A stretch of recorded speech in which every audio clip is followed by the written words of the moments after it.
یعنی اسلام آباد کی جو ریسٹرکشن میں کوئی بھی اگر جرم ہوا ہے اور اس کا کوئی ملزم ہے تو وہ اڈیالہ جیل میں جاتا ہے، یہ طے شدہ بات ہے۔ اٹک میں کیوں رکھا ہوا ہے بھائی؟ تو اس حوالے سے آپ پتہ نہیں عامر فاروق صاحب آرڈر جاری کریں گے نہیں کریں گے، کب کریں گے، کتنے دن بعد کریں گے۔ اور عمران خان کی جو ضمانتیں خارج ہوئی تھیں اس کے سنگل بینچ کے معاملے میں عامر فاروق صاحب نے کہا جی جو ڈویژنل بینچ میں معاملہ لگا ہے سارا ریکارڈ منگوا لیتے ہیں اور ساروں کا فیصلہ اکٹھا کر دیتے ہیں وہاں پہ، ظاہر ہے کوئی ٹال مٹول ہی لگی ہوئے ہیں اور پھر کوئی لمبی تاریخ آ جانی ہے یا کچھ ہو جانا ہے۔ یوم دفاع کے مناسبت سے کچھ کہنا چاہتا ہوں، اس وطن کا دفاع ان شہیدوں نے کیا ہے جنہوں نے اپنے سینوں پہ گولیاں کھا کے خون بہا کے ہمیشہ دشمن کو یہ بتایا ہے کہ ہم بہادر ہیں، بزدل نہیں ہیں۔ اس ملک کا دفاع ان غازیوں نے بھی کیا ہے جو زخمی بھی ہوئے، جو بہادری سے لڑے بھی، اگر زخمی نہیں بھی ہوئے تو انہوں نے ہمت اور جرت دکھائی، فرنٹ لائن پہ کھڑے ہوئے، انہوں نے بھی اس کا دفاع کیا ہے۔ لیکن اب ایک ایسا وقت آ گیا ہے کہ اس ملک کے دفاع کے لیے اب جس محاذ پہ جنگ لڑی جا رہی ہے وہ سارا محاذ اب سویلین کے ہاتھ میں ہے، اور ہمیں ان شہداء اور غازیوں سے وعدہ کرنا ہے کہ اس ملک میں جن لوگوں نے اندرونی اور بیرونی سازش کر کے غداری کر کے جس طرح سے ایک امپورٹڈ رجیم مسلط کی اور جس طرح سے اس ملک کو تباہ کیا ہے، ان کے خلاف خون کے آخری قطرے تک ہم نے جد و جہد جاری رکھنی ہے۔ یہ آج آپ دوبارہ سے عزم کریں اپنے ساتھ۔ یہ کوئی حل نہیں ہے کہ ہر بندہ اپنے آپ کو بچانے کے لیے چپ کر کے گھروں میں بیٹھ جائے، یہ حل نہیں ہے مسائل کا، بلکہ اس سے مسائل بڑھیں گے۔ عمران خان نے آپ کو پچھلے سال کے شروع میں بتا دیا تھا جب یہ رجیم چینج آپریشن ہوا تھا کہ جو تباہی آ رہی ہے عام عوام برداشت نہیں کر سکے گی، یہ معیشت تباہ کر دیں گے، اخلاقیات تباہ کر دیں گے، قانون تباہ کر دیں گے، یہاں جنگل کا قانون ہوگا۔ کہ عمران خان نے بار بار یہ الفاظ استعمال نہیں کیے کہ یہاں طاقت کی حکمرانی ہوگی، جنگل کا قانون ہوگا، اور اب وہ نہیں ہو گیا، عدالتوں کی کوئی بات نہیں مان رہا۔ پرویز الہی کے معاملے میں لاہور ہائی کورٹ اسی طرح پھر سے دوبارہ میٹھی گولیاں دینا شروع ہو گئی ہیں۔ اسلام آباد ہائی کورٹ میں ایک جج ایسے ہیں بابر ستار صاحب جن کو میں نے پہلے تنقید کا بھی نشانہ بنایا ہوا جب ان کی تقرری ہوئی تھی، کیونکہ اس وقت ان کا جو سٹانس تھا وہ نواز شریف کے حق میں تھا، پرو نواز شریف تھا۔ وہ پاناما کیس میں نواز شریف کا باقاعدہ نیلے پیلے چینل پہ بیٹھ کے دفاع کیا کرتے تھے، تو اس ٹائم رائٹ فلی ان پہ تنقید کی تھی، اور میں ہمیشہ میرٹ پہ تنقید کرتا ہوں، شخصیات پہ نہیں کرتا۔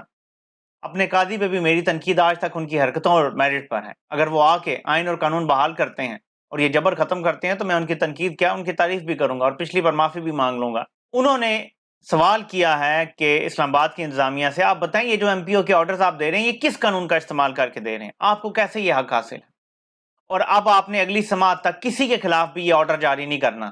یہ بڑا زبردست ہے، کیونکہ ہائی کورٹ سے اگر یہ لگا دیا جاتا ہے تو اس کے بعد ان کے لیے اسلام آباد کی حدود میں کسی کو اس طرح سے کوئی بھی 3 ایم پی او اور جو بھی لگا کے یہ کرتے ہیں گرفتاریاں، وہ کرنا ممکن نہیں رہ جائے گا۔ تو دیکھتے ہیں کہ اس طرف معاملات جاتے ہیں۔ دوسری طرف جو پرویز الہی کا معاملہ چل رہا ہے، اب اسلام آباد ہائی کورٹ پر ہے کہ وہ عدالتوں کی عزت بچاتے ہیں یا نہیں بچاتے۔ دیکھیں جس طرح سے عدالتوں کے حکم کو ہوا میں اڑایا گیا ہے، اس کی کوئی مثال نہیں ملتی پاکستان کی تاریخ میں۔ پرویز مشرف نے بھی ججز کو نکال کے پی سی او کے تحت حلف دلوایا تھا، زور زبردستی فیصلے وہ بھی نہیں کروا سکا تھا۔ اسی لیے پرویز مشرف کو 2007 میں ایمرجنسی لگانی پڑی تھی، کیونکہ وہ جو چاہتا تھا زور زبردستی فیصلے کروانا چاہتا تھا وہ نہیں کر پا رہا تھا۔ عدالتوں پہ ایسا زوال کبھی بھی نہیں آیا، مارشل لا کے دوران بھی بہت کم خالی اس قدر عدالتوں میں انکروچمنٹ ہوئی ہے۔ اور آج ایک اور بات درست ثابت ہوتی ہے اور یہ ہمیں تسلیم کرنا پڑے گا، عمران خان کا واقعی ایک بڑی ذہن اور بڑی سوچ ہے، وہ ریڈ بڑا زبردست کرتے ہیں۔ عمران خان نے کہا تھا کہ جنرل باجوہ پاکستان کی تاریخ کا سب سے پرو ڈیموکریسی جنرل ہے، اور یہ بات درست ثابت ہو رہی ہے۔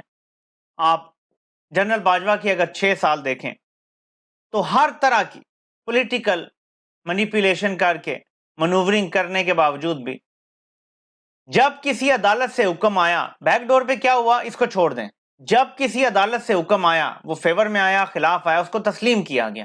یہاں تک کہ جب آرٹیکل 63 کا فیصلہ دیا سپریم کورٹ نے، پنجاب میں حکومت کی تبدیلی ہوئی کیونکہ لوٹا ازم کو روکا گیا، تو بظاہر یہ خلاف فیصلہ تھا، تسلیم کیا گیا۔ جب تحریک انصاف کے 16 لوگوں نے پنجاب کے ایم پی اے کے الیکشن جیتے تو اس کو بھی تسلیم کیا گیا، برخلاف اس کے آپ کراچی کے لوکل باڈیز کے الیکشن میں جائیں موجودہ دور میں، اس کو بھی تسلیم نہیں کیا گیا اور پیپلز پارٹی کا میئر بنوایا گیا۔ تحریک انصاف کے لوگوں کو توڑا گیا، ڈرا کے، دمکا کے، پکڑ کے، تشدد کر کے، تو بڑا فرق ہے۔ تو ایک ایک ریڈنگ عمران خان کی درست ثابت ہوئی ہے۔ کہ وہ اپنے عزائم میں جیسا بھی تھا، جس طرح بھی تھا، ظلم کیا، جبر کیا، لیکن جب عدالت سے حکم آیا، فار ایگزامپل شہباز گل پہ کتنی سختی ہوئی، مارا گیا، لیکن جب ایک بار عدالت نے چھوڑ دیا نا، پھر نہیں پکڑا گیا. آج کیا ہو رہا ہے؟ 2 بار کا ایکس سی ایم جو ہے اس کو ایک عدالت چھوڑتی ہے کیس میں، دوسرے میں پکڑ لیتے ہیں، دوسرے میں چھوڑتی ہے، تیسرے میں پکڑ لیتے ہیں. تمام سینیٹرز کے ساتھ ہو رہا ہے، سابق M N As, M P S کے ساتھ ہو رہا ہے. تو ڈفرنس دیکھیں آپ، کہ اتنے ظلم اور جبر کے باوجود بھی اس بندے کی آنکھوں میں اتنی حیا تھی. اور میری اس کے بارے میں کیا رائے ہے آپ کو پتہ ہے کہ اس نے عدالتی حکم کی تذلیل نہیں کی، ایک دفعہ بھی نہیں کی. نواز شریف کو بچانے کی بھی کوشش کی، سپریم کورٹ کے جج ڈٹ گئے جب سزا ہوئی تھی نواز شریف کو، تو تسلیم کیا فیصلہ. بعد میں نواز شریف سے بے شک معافیاں مانگی کہ میں تو آپ کو بچانے کے لیے پوری کوشش کر رہا تھا، لیکن ججز آپ کے خلاف ہو گئے تھے. آپ کو یاد ہے نا کہ انٹرویو میں بتایا بھی کہ ججز خلاف تھے، ججز کا نواز شریف سے ذاتی مسئلہ تھا. تو آپ دیکھ لیں صورتحال تب کی اور اب کی، کہ اب کسی عدالت کو نہیں مانا جا رہا، کوئی آئین، کوئی قانون، کچھ بھی نہیں ہے. مینیپولیشن کر کے بھی اس بندے نے عمران خان کی حکومت گرانے کے لیے عدم اعتماد کا سہارا لیا. اب دیکھ لیں کیا ہو رہا ہے. جی نہیں کرانے الیکشن 90 دن میں، جاؤ جو اکھاڑ سکتے ہو اکھاڑ لو. تو بڑا فرق ہوتا ہے، ٹاپ پہ بیٹھے بندے کی سوچ بہت میٹر کرتی ہے. آپ سے انشاءاللہ پھر ملاقات ہوتی ہے. اللہ پاک آپ سب کا حامی و ناصر ہو. آپ سب کے سننے کا بہت بہت شکریہ.